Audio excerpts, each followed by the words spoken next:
Chicken ಎಷ್ಟು ಸಾಫ್ಟಾಗಿ ಜ್ಯೂಸಿಯಾಗಿದೆ ಅಂತ. ಫಸ್ಟು ಎಣ್ಣೆ ಹಾಕ್ಕೊಂಡು ಪಲಾವ್ ಸ್ಪೈಸಸ್ ಆ್ಯಡ್ ಮಾಡಿ. ನಾನು ವಿಡಿಯೋ ಮಾಡಬಾರ್ದು ಅಂತ ನಾರ್ಮಲಿ ಮಾಡ್ತಾಯಿದ್ದೆ. ತುಂಬ ಡೀಮ್ಸ್ ಬರ್ತಾಯಿತ್ತು, ಮೇಡಮ್ ಬಿರಿಯಾನಿ ಮಾಡಿ ಅಂತೇಳಿ, ಅದಕ್ಕೆ ಮಾಡ್ತಾಯಿದ್ದೀನಿ. ಎಣ್ಣೆ ಎಲ್ಲ ಕಾದ್ಮೇಲೆ ಪಲಾವ್ ಸ್ಪೈಸಸ್ ಹಾಕ್ಕೊಂಡು 1-2 ಈರುಳ್ಳಿ, 2 ಗ್ರೀನ್ ಚಿಲ್ಲಿ, ಸ್ವಲ್ಪ ಕಲರ್ ಚೇಂಜ್ ಆಗೋತನಕ ಆನಿಯನ್ ಸ್ವಲ್ಪ ಫ್ರೈ ಆದಮೇಲೆ ಚಿಕನ್ ಆ್ಯಡ್ ಮಾಡ್ಕೊಳ್ಳಿ. ಈಗಲೇ ಸ್ವಲ್ಪ ಸಾಲ್ಟ್ ಆ್ಯಡ್ ಮಾಡ್ಕೊಳ್ಳಿ, ಟೇಸ್ಟ್ಗೆ ಎಷ್ಟು ಬೇಕೋ ಅಷ್ಟು. ಆಮೇಲೆ ಮತ್ತೆ ನೀರಲ್ಲಿ ಹಾಕ್ತೀವಲ್ಲ ಆವಾಗ ಇನ್ನೊಂದ್ಸಲ ಹಾಕಬೇಕಾಗುತ್ತೆ. ಸ್ವಲ್ಪ ಟರ್ಮರಿಕ್ ಪೌಡರು,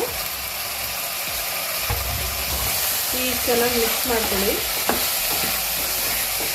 ಚಿಕನ್ನಲ್ಲಿರೋ ನೀರೆಲ್ಲ ಡ್ರೈ ಆದಮೇಲೆ 1 ಟೊಮೆಟೊ ಆ್ಯಡ್ ಮಾಡ್ಕೊಳ್ಳಿ.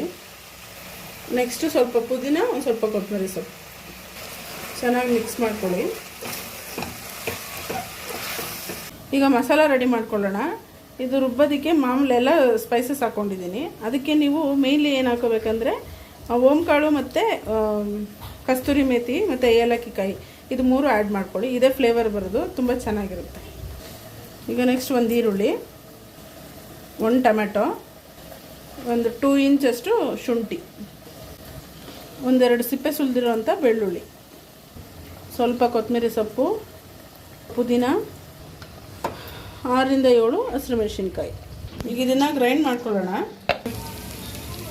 ಚಿಕನ್ ಸ್ವಲ್ಪ ಸಾಫ್ಟ್ ಆದಮೇಲೆ ರುಬ್ಬಿಟ್ಕೊಂಡಿರೋಂಥ ಮಸಾಲೆ ಹಾಕ್ಕೊಳ್ಳೋಣ. ಈಗ ಸ್ವಲ್ಪ ಚೆನ್ನಾಗಿ ಫ್ರೈ ಮಾಡ್ಕೋಬೇಕು. ಮಸಾಲೆದು ಹಸಿ ವಾಸನೆ ಹೋಗೋ ತನಕ ಫ್ರೈ ಮಾಡ್ಕೊಳ್ಳಿ. ನಿಮಗೆ ಸ್ವಲ್ಪ ಗ್ರೀನ್ ಕಲರ್ ಥರ ಬೇಕು, ಈ ಥರ ಎಲ್ಲೋ ಅನಿಸ್ತಾ ಇದೆ ಅಂದರೆ ಸ್ವಲ್ಪ ಪುದೀನ ಕೊತ್ತಂಬರಿ ಸೊಪ್ಪನ್ನ ಜಾಸ್ತಿ ಹಾಕ್ಕೊಳ್ಳಿ, ಚೆನ್ನಾಗಿ ಗ್ರೀನ್ ಕಲರ್ ಬರುತ್ತೆ. ಇವತ್ತು ಸ್ವಲ್ಪ ಕಡಿಮೆ ಇತ್ತು ಪುದೀನ ಕೊತ್ತಂಬರಿ ಸೊಪ್ಪು ಅಂತ ಸ್ವಲ್ಪನೇ ಹಾಕಿದ್ದೀನಿ. ಜಾಸ್ತಿ ಹಾಕ್ಕೊಂಡು ಮಾಡ್ಕೊಳ್ಳಿ, ಚೆನ್ನಾಗಿರುತ್ತೆ. ಪೂರ್ತಿ ನೀರೆಲ್ಲ ಡ್ರೈ ಆದಮೇಲೆ 1 ಗ್ಲಾಸ್ ಅಕ್ಕಿಗೆ 2 ಗ್ಲಾಸ್ ನೀರು. ಚಿಕನ್ ಎಲ್ಲ ಚೆನ್ನಾಗಿ ಬಾಯ್ಲ್ ಆದಮೇಲೆ ನೀವು ನಾರ್ಮಲ್ ರೈಸ್ ಕೂಡ ಹಾಕೋಬೋದು.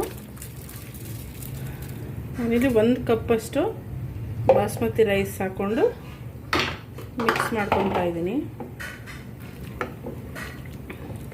ಮಿಕ್ಸ್ ಮಾಡಿಕೊಂಡು ಈ ಟೈಮಲ್ಲಿ ಸ್ವಲ್ಪ ಸಾಲ್ಟ್ ಟೇಸ್ಟ್ ಹೇಗಿದೆ ಅಂತ ನೋಡ್ಕೊಳ್ಳಿ.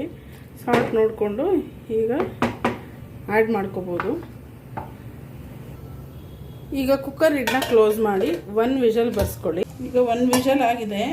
ಆದಮೇಲೆ ಇದು ಕುಕ್ಕರು ಚಿಕ್ಕದಿದೆ ಅಂತೇಳಿ ಮಿಕ್ಸ್ ಮಾಡೋಕ್ಕಾಗಲ್ಲ ಅಂತ ಬೇರೆ ಪಾತ್ರೆಗೆ ಹಾಕೋತಾ ಇದ್ದೀನಿ.